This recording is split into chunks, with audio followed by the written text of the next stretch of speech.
If you are watching this on YouTube or listening to this podcast, wherever you are today, please hit that subscribe button, that follow button, so that you can stay current on the material that we are providing. But not only that, you then help us to spread the word to more people. You are vital in this mission to reaching our world of people just like you who are living in this nightmare. Welcome to the Covert Narcissism Podcast. I'm your host, Renee Swanson. Chameleons change colors according to their environment and their intentions. They change colors to hide from their prey so that they can sneak up on them. They change colors to hide from their predators so they can survive or so they can just relax in the sun and not worry about being seen. They change colors to attract mates. A more dominant male will have the real bright colors where a more submissive male has the browns and the grays. A female changes her colors based on her answer to this approaching mate. So they use these different colors to control their environment. Well, what about when a person behaves this way? You see, this is how the covert narcissists behave. They are a chameleon. I'm Renee Swanson, your host of the Covert Narcissism Podcast, and thank you so much for joining me here today. So, covert narcissists, they really truly value their image, and they use this image as a basis of manipulation on others.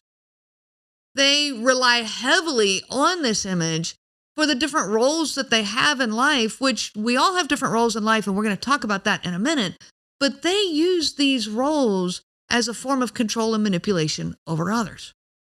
I'll give you an example. In my world, he saw himself as the perfect father. And that image that he had of the perfect father affected his interactions with his kids. So what did that image look like to him? Well, it was being, in charge and in control and authoritative, being decisive, being respected and worshiped and adored by the kids. And there's nothing wrong with being respected. I agree with this and I support this. But their view can mean quite an extreme thing about respect. And I'll give you an example of what I'm talking about. It might be, don't twitch while I talk to you. You got to be perfectly still and hold those hands still and don't look away while I talk to you. Give me all of your attention. And it was so domineering over the child that the child instead feels small. They don't feel cared for and loved. They feel small, but he is upholding his image of being respected.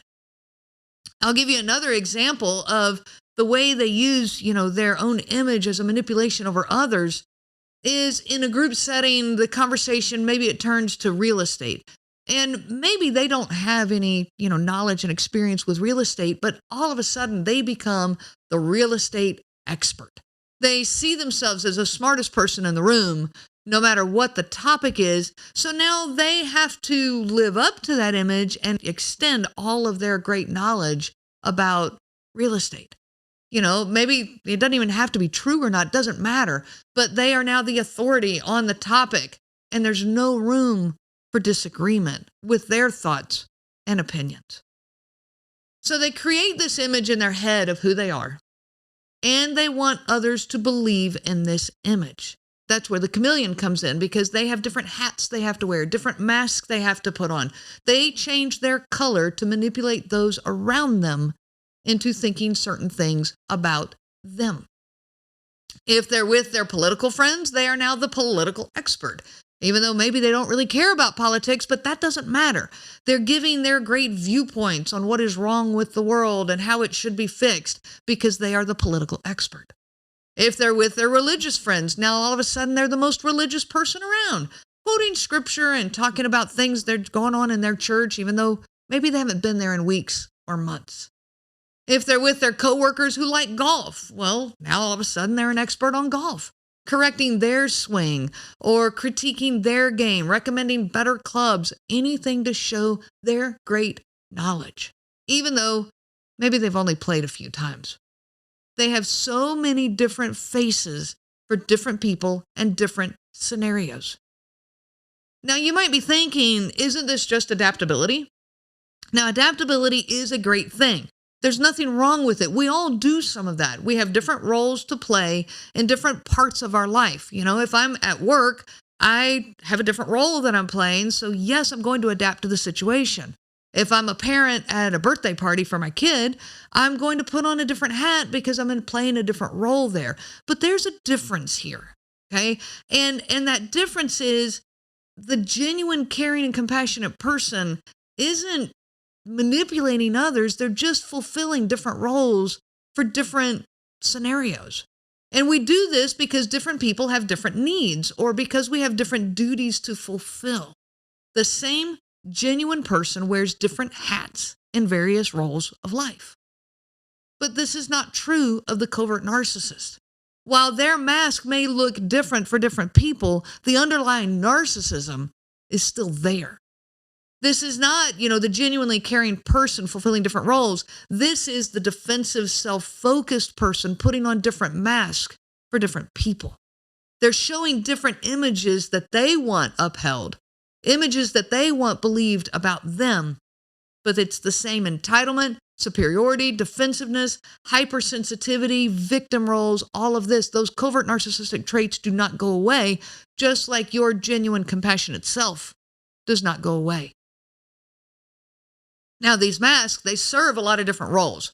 Maybe they are hooking their prey, okay, they are hooking their prey, love bombing them until they are fully committed, completely committed in the relationship. Or maybe they're showing that mask to the world, convincing the world that they are a good person so that you have no one to turn to when you start finding or identifying the abuse going on. They're playing this role of good Samaritan in public, showing their altruistic and generous self, but it doesn't match the mean and abrasive character that's going on at home. For covert narcissists, this chameleon role of putting on all these different masks, it's about exploitation.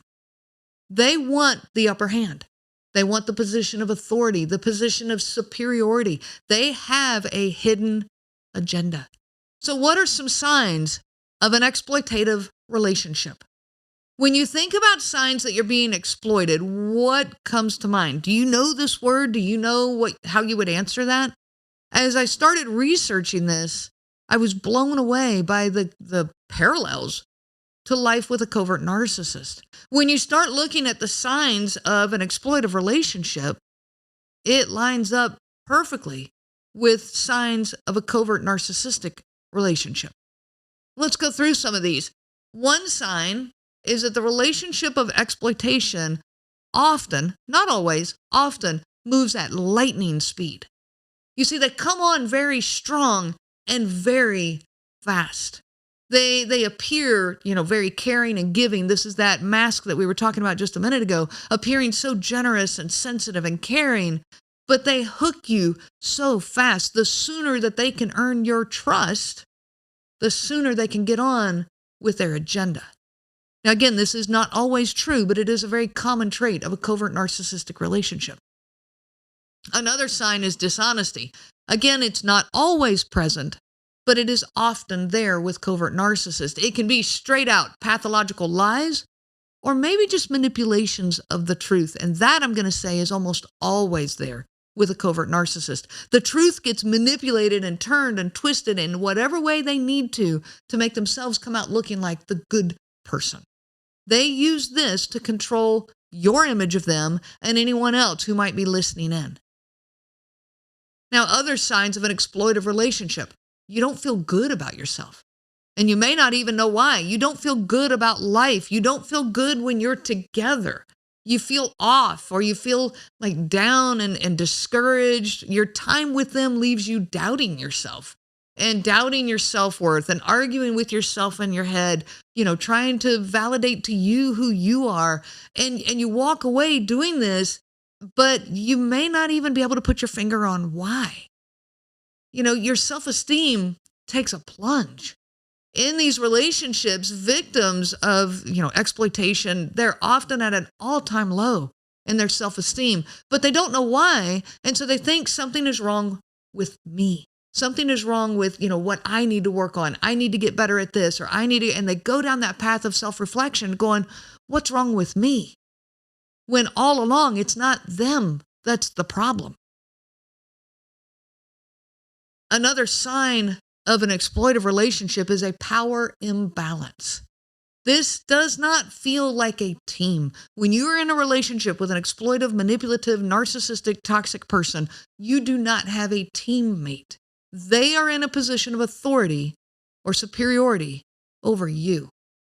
You give in to their will, their thoughts, their feelings, their desires, their opinions, all of it. Why? Because it's not worth the price to hold on to your own thoughts and opinions. The price is too high to pay, so you give in.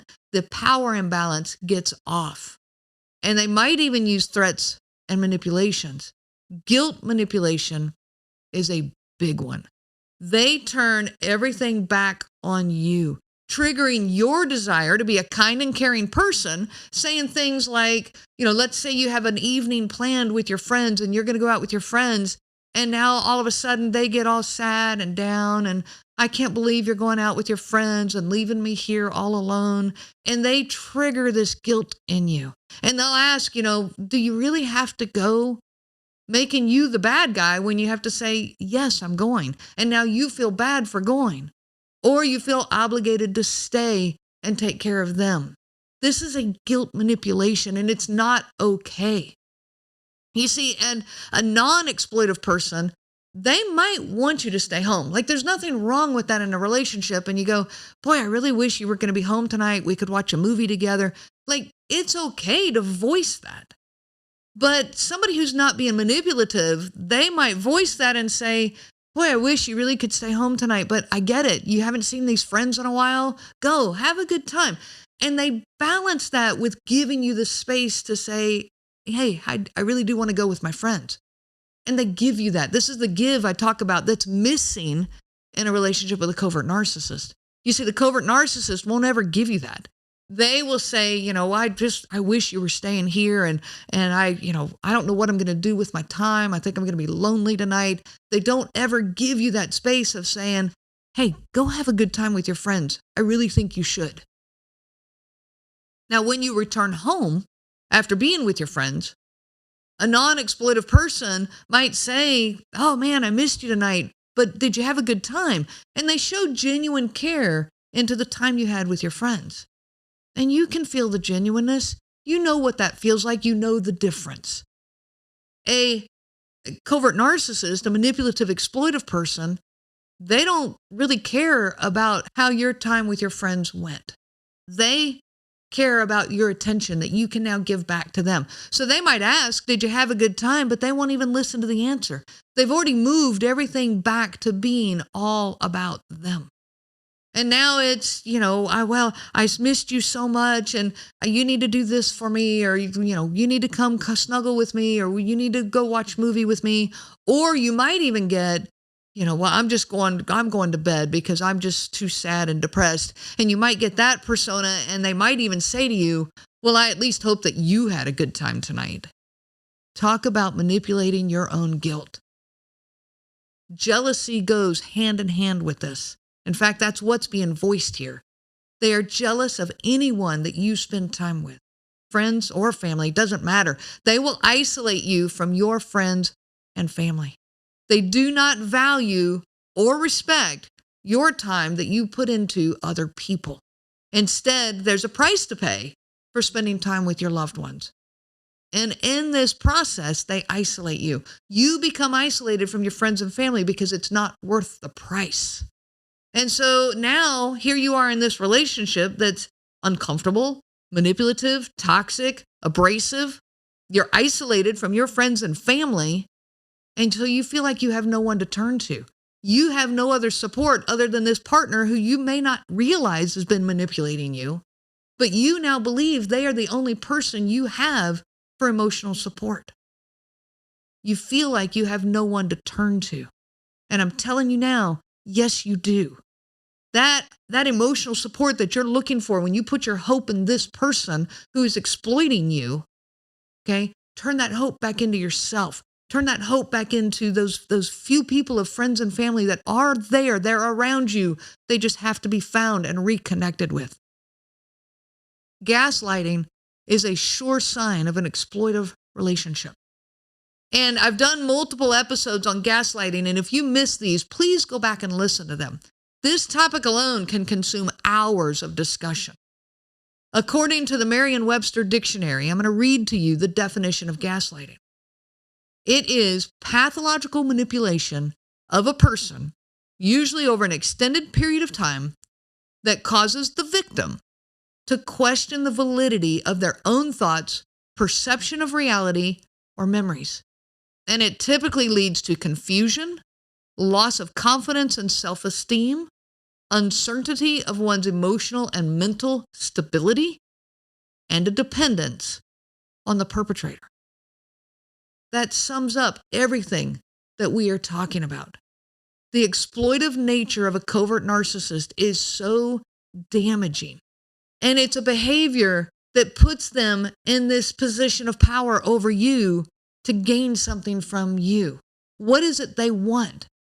Okay, they want the relationship. They want the commitment. They want the social status. They want, the marriage, or they want money, or they want sex, whatever it is they want. Okay, power is definitely included in that. Whatever it is they want, they get it from you.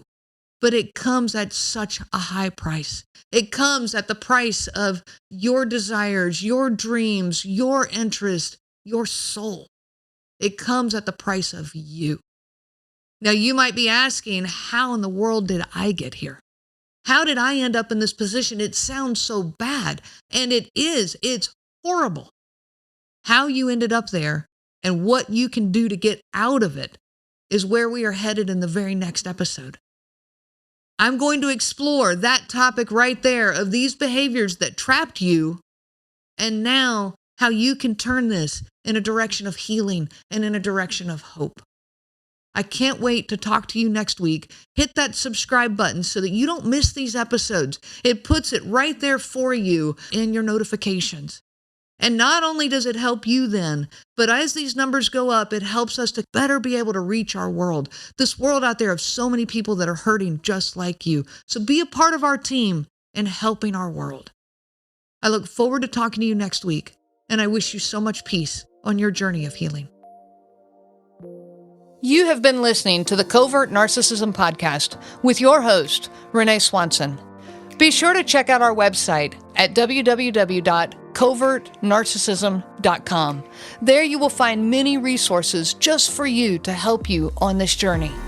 You can also reach out to me by email at Renee, RENEE, at cnglifecoaching.com. Those letters are CNG, as in Covert Narcissism Group.